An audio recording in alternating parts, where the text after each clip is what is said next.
Indarkeriak ez du lekurik gure arteko bizikidetzan. Eta iraganekoa da. Bide eman behar zaio gatazkak bitarteko politiko, baketsu eta demokratikoz konpontzeari. Ahalegin horretan ari denei lagunduz, bide bazterrean inor utzi gabe. Alderdien legea indarri gabe utzi behar da, eta ezker abertzalea legeztatu. Demokrazia sendotuko bada, funtsezkoa da esku hartze politikoa, bazterkeriari gabe. Hay que derogar la ley de partidos y legalizar la izquierda abertzale. La participación política sin exclusiones es vital para fortalecer la democracia. Batu gaitezen. El Partido Socialista y el Partido Popular conducen a Euskal Herria a la vorágine del pasado. Su único argumento es la imposición y la prohibición. Niegan la existencia del pueblo vasco, niegan el conflicto político, se niegan a acordar una solución política.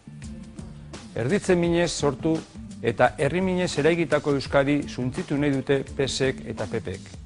Ezin diegu utzi diputazio eta udaletako giltza. Ez da ere hurrengo jaurlaritza eta Nafarroako gobernuarena. Euskaldunok dugu giltza, batu gaitezen. Erabakitzeko eskubidea bakean eta eskatasunean burutzea munduko herri modernoetan arazoa konpontzeko bidea da. Inposaketa eta besteak zapaltzea molde zarrak die. Zatitu egiten dute eta gatazkak areagotu. Agortutako bidea da, ez da ez, abertzaleon bidea. Las instituciones vascas son claves para desarrollar la personalidad del pueblo vasco, imprescindibles para promover el derecho a decidir e incorporarlo a la legislación. No partimos de cero, sino de lo construido entre todas y todos. Tenemos que ganar las diputaciones y tenemos que ganar los ayuntamientos. Batu gaitezen. Euskara dugu gure nortasunaren bereizgarria. Ez dago Europan beste herririk, gok bezala, geure hizkuntzari arnasa eta bizia emateko gai izan denik. Milaka urteta gero, 21. gizaldiko jakintzara jaso dugu hizkuntza larrekoa. Eta harro gaude, euskara ez da muga munduko hizkuntzak ikasteko, alderantziz baizik. Euskara mututu nahi dutenen aurrean, batu gaitezen. Belaunaldi berriak bultzaka gatoz. Euskal gazteok ez daukagu ikusle izateko bokaziorik.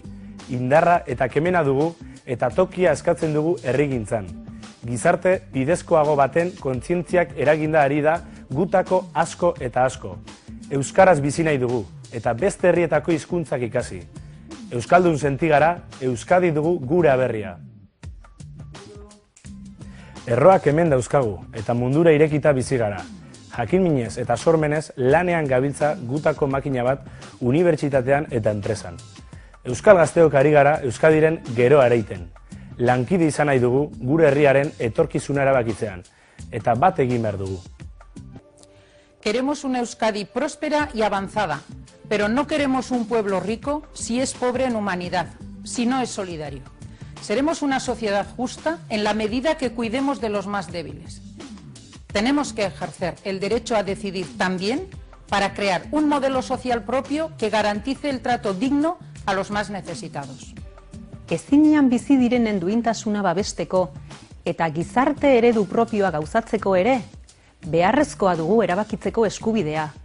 Batu gaitezen. Queremos una Euskadi presente en el ámbito internacional.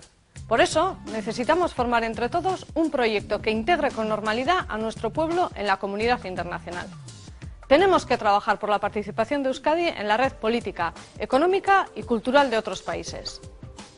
Zirte edo zarte egiteko garaia dugu. Aurre eman behar diogu PSPP frenteari. Mugarriak ezarrita dauzkagu. Bakea eta giza eskubidei errespetua. Eta Euskadiren erabakitzeko eskubidea betetzea herriari hitza emanez. Inoren eta inolako betorik onartu gabe. Euskaldunon borondate politikoa, Espainiar nazioaren borondatera makurtu gabe. Konstituzioari azken hitza eman gabe. Horretan datza EAJaren apustua. Abertzaleok, Euskaldunok, batu gaitezen.